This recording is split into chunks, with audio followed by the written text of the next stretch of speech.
Welcome to Friday night, John. We're in a new era. It's mainstream to now realize that Joe Biden is an idiot. How are you? Pretty remarkable day, man. It's like, it's interesting because I think for a lot of people, it's like, really, you're just realizing this now, huh? It's like, what kind of alternate reality have some people been living in, the state of denial? It's remarkable. I wasn't expecting a whole lot more than what we saw based on, what we've seen up until now. So it wasn't that big a surprise.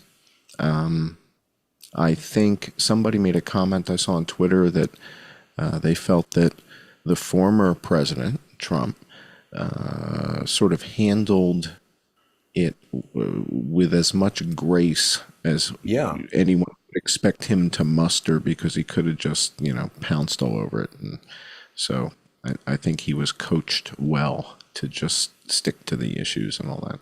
So, but not just coached, John. I think we've got a more mature Trump. I mean, remember in 2016, all the questions were like, wait a minute, this guy's just like a TV show real estate guy. He can't be president. But now it's sort of inarguable that things were much better when he was president than they have been for the past 3 years. So I don't know. I think we've got it's almost like a new version of Trump. He's 100% Trump, but just like minus the rude comments.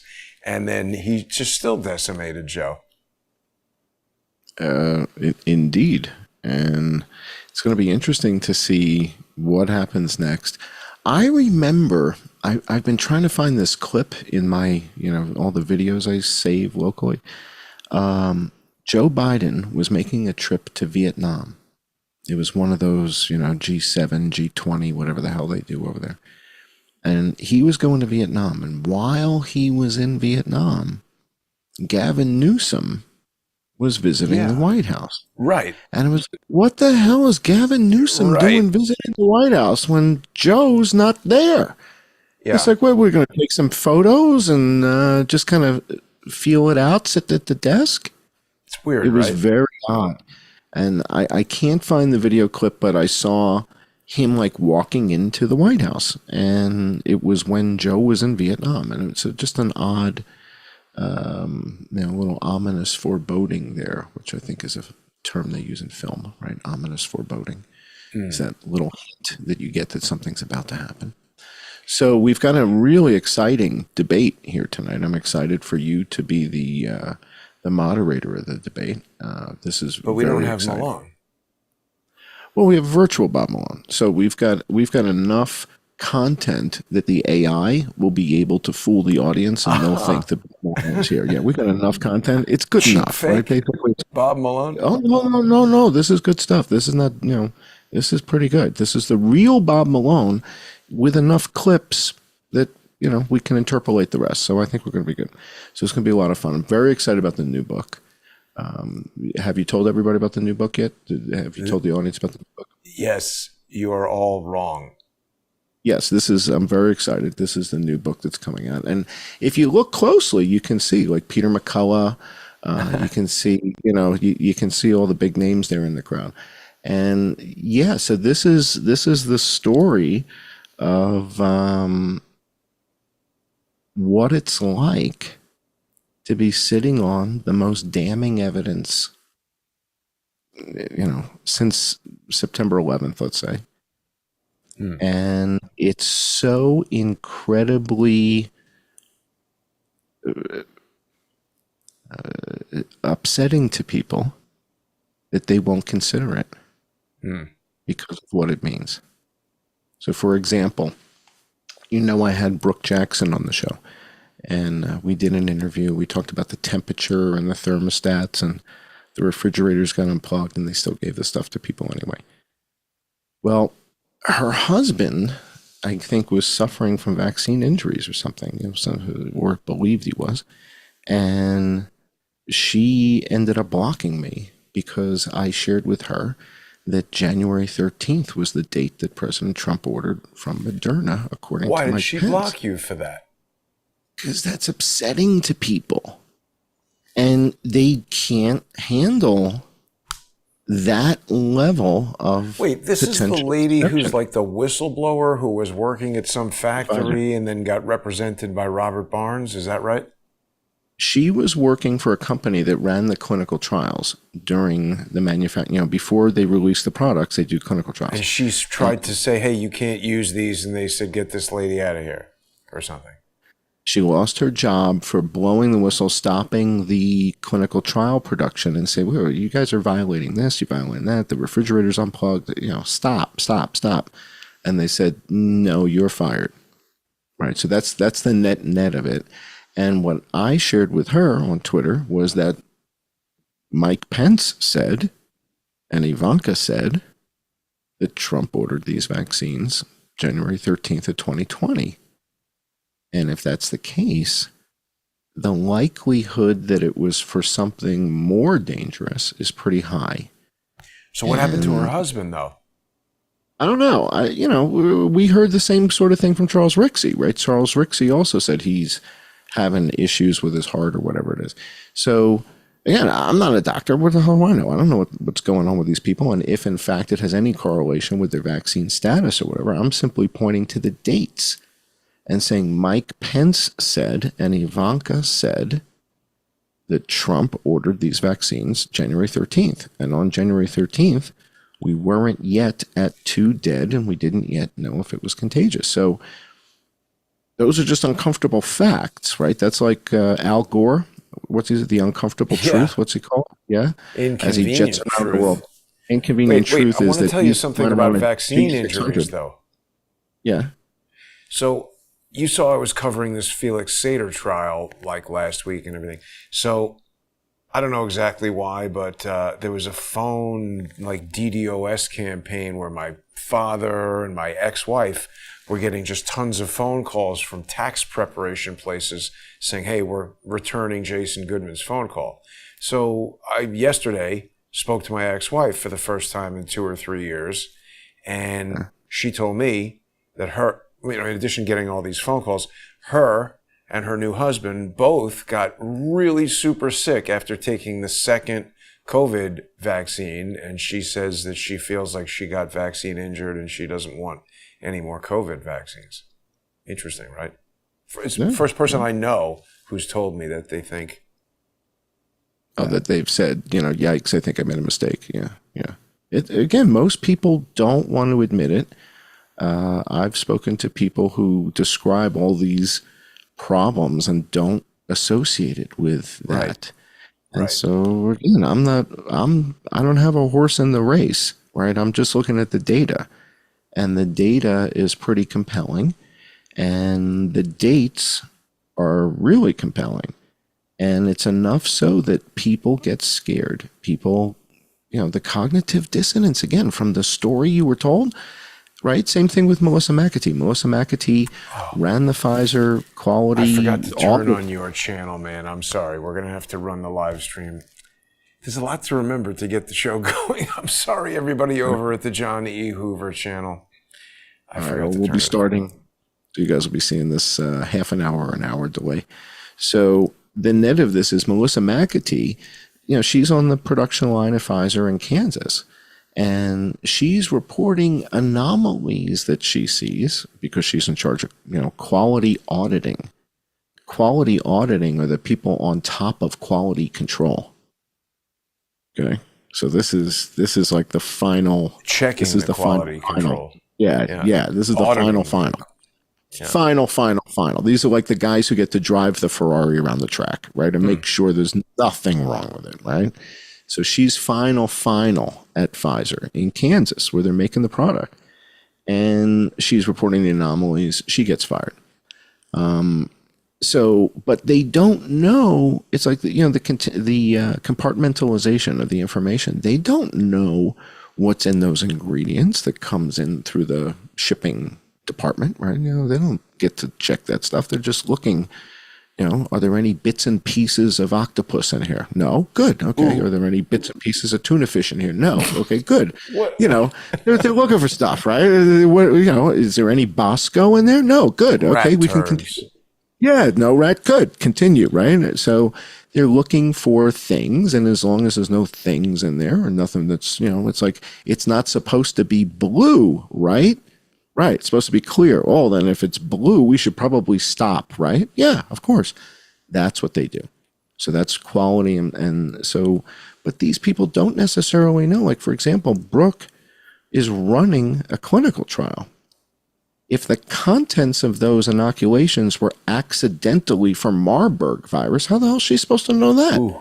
She's not, right? She's not sequencing the vaccines and saying, well, let me double check and make sure these are for COVID-19 and not Marburg. Right? Nobody's doing that. Nobody's double checking that the ingredients are actually for X and not for Y. Everybody's just assuming it's for this, right? It's for... Nobody ever is really checking the polio thing, the polio vaccine, and saying, no, that's not polio. That's Marburg. Who's testing it? Nobody checks it. Everybody says what that is, and that's what that is. You don't... No, that's not what that is. No. Pour it out. That's not it. It's from Young Doctors in Love. Remember that movie? Yeah. This is Coxsackie. Pour that out. That's not really for polio. So, again, it's hard stuff. We've talked about the Sakure paradox, this marriage of cognitive dissonance and confirmation bias, meaning you've already built your set of beliefs. We're 4 years plus into this. The beliefs are already in you. You're speaking at events, you're talking on this, you're on this podcast.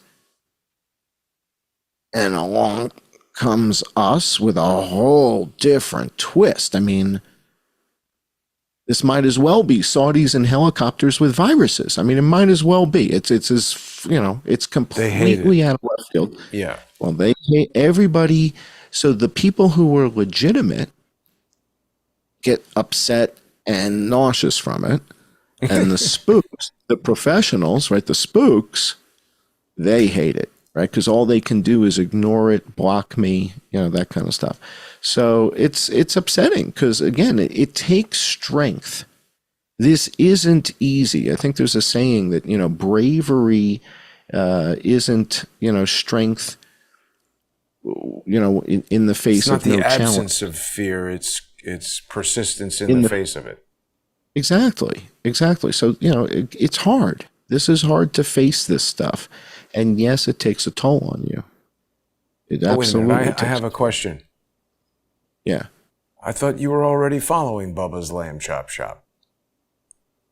I don't follow anybody. No. Why not? I don't follow. Because I keep my follow list very, very specific and contained.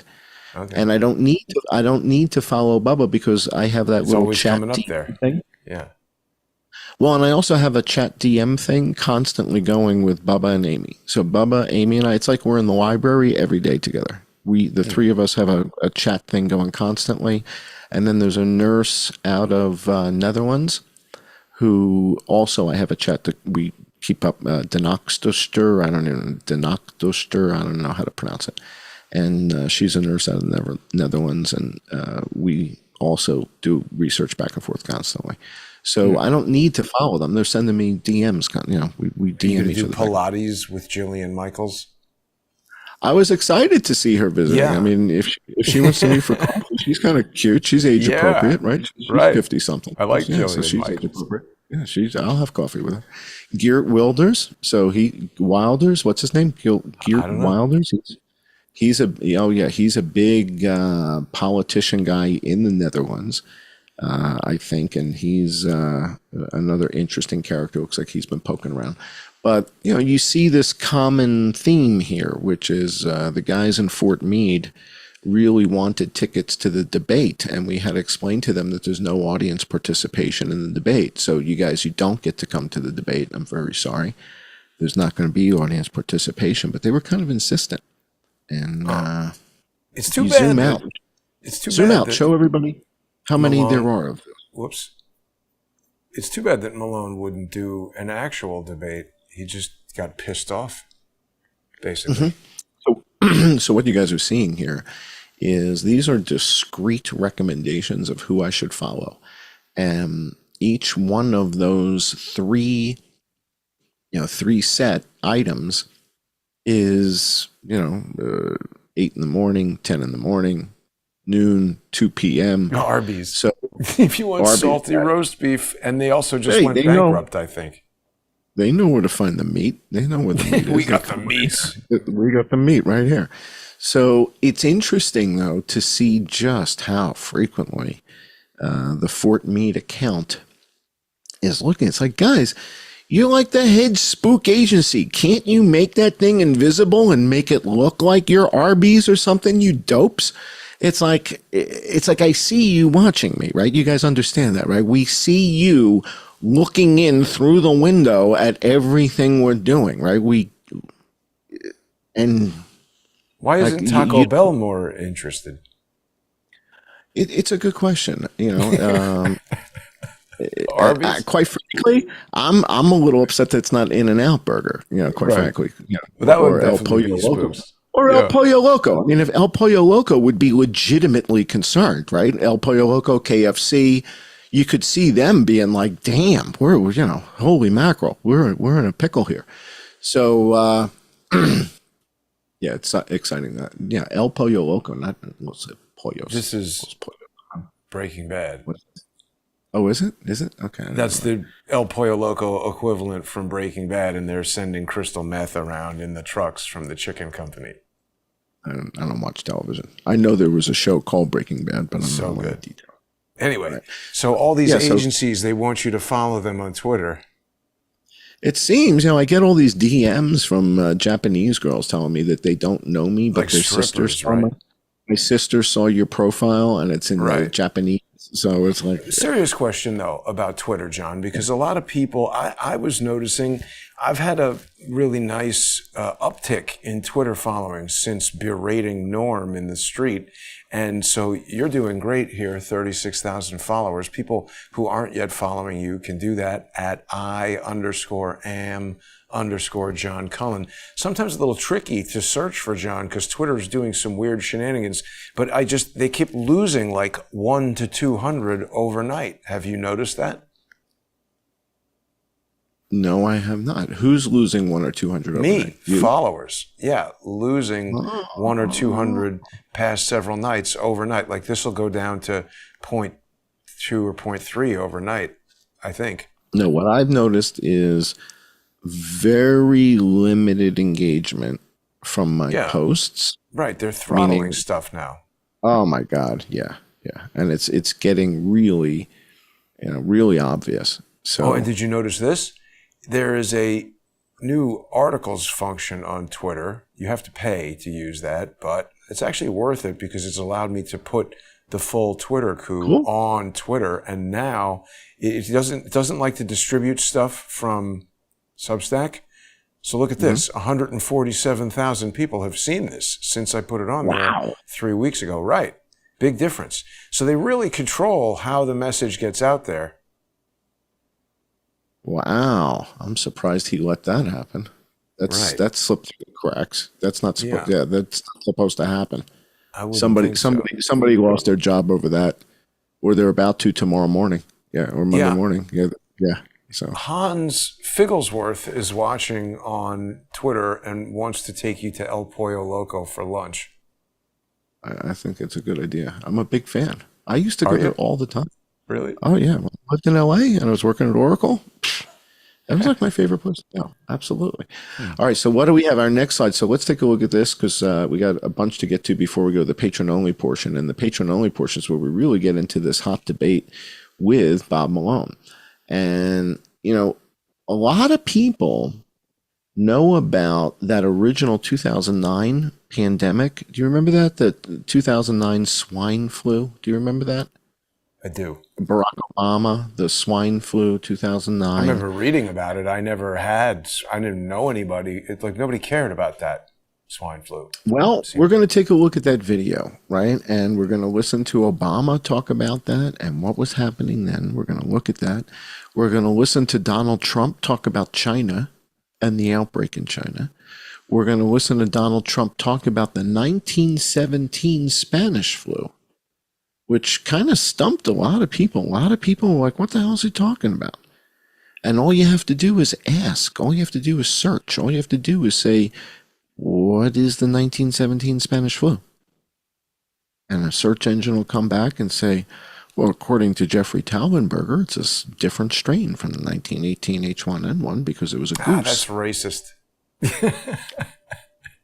And this is really the issue, and this is why we have to look at this from a DEI perspective, right? And that's what we're going to be doing in the debate with Bob Malone. So he's going to represent the DEI people, and we're going to represent everybody else. Is he? So that's going to be exciting. Oh, yeah, very, very exciting. We've got Bob Malone with Bobby Kennedy for the debate, where Bob Malone's explaining to Bobby Kennedy the manufacturing and all that stuff. So this is going to be exciting.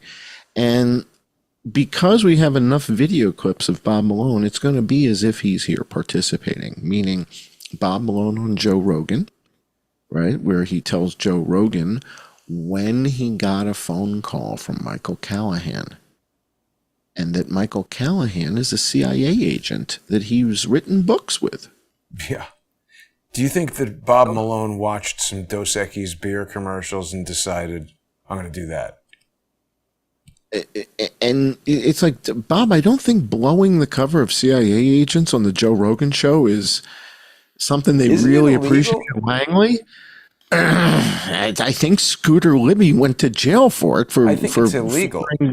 For pointing at Valerie Plame and saying Valerie Plame is a CIA agent. That was Scooter Libby, and he went to jail for it. Right? I mean, am I wrong about that? I think that's what happened. Virtually certain it's illegal. So, I mean, it must have been already known. Now, here's the thing. So that's different. So it's different when you know it's a CIA agent. So in Scooter Libby's case, he knew that. Right. We're not guessing.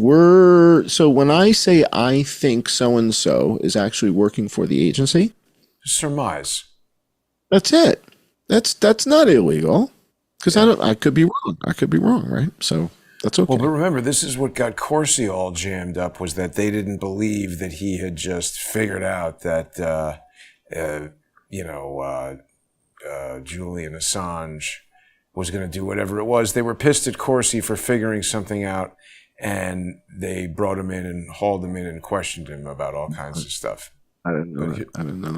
Trying to get a picture here of Bob Malone to compare him to the world's least interesting guy. That's pretty damn close. I mean, similar.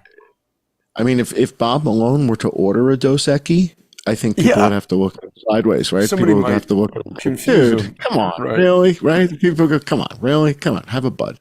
Yeah. All right, so let's go back to our deck. We got a couple more slides we can share with the audience before we go to the patron-only portion of the show.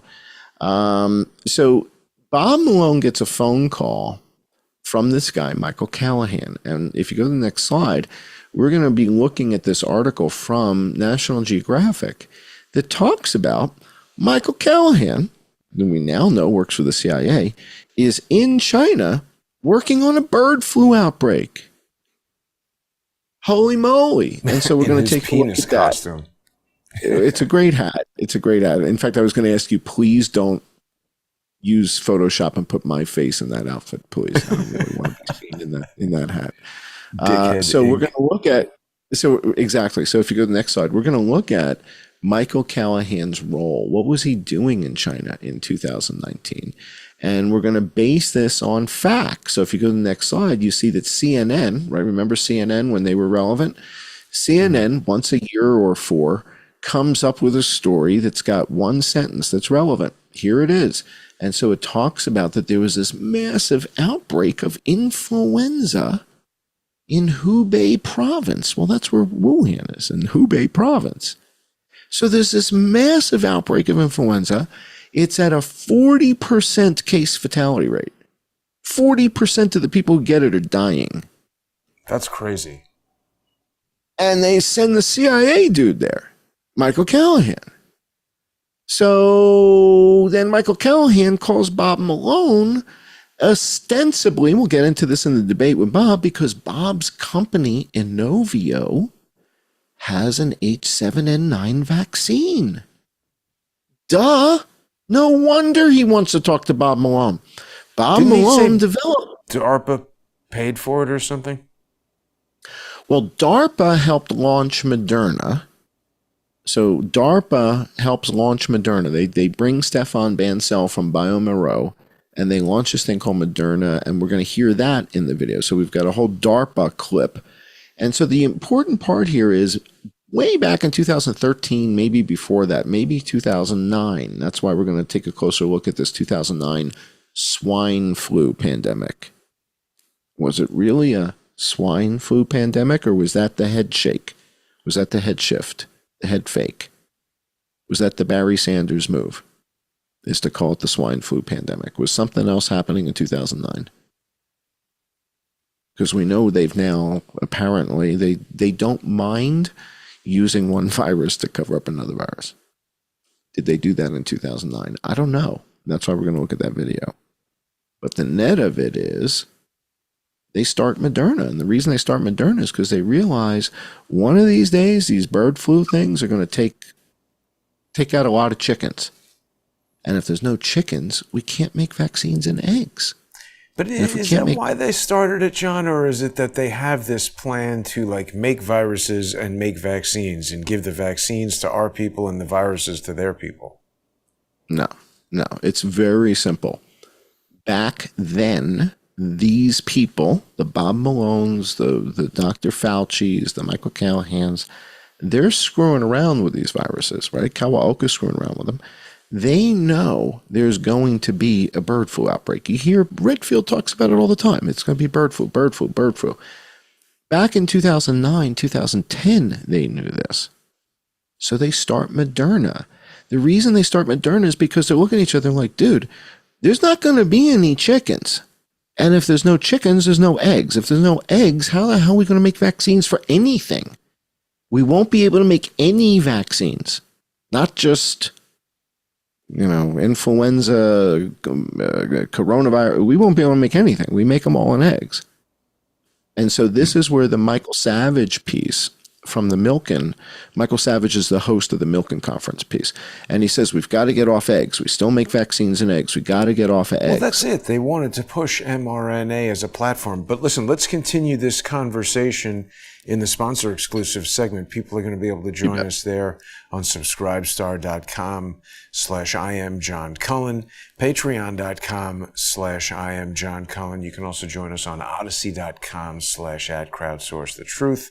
Join us on Substack or Subscribestar or Patreon/crowdsourcethetruth. We'll be right back, everybody. Thanks for tuning in. Bob Malone's in the green room. He said the meat and the bread are not the same size. He's complaining. Can you have somebody be with us? Somebody buzz him. Somebody take care of Bob Malone. We'll see everybody. Let's take care of Bob. He's complaining about the meat. Everybody.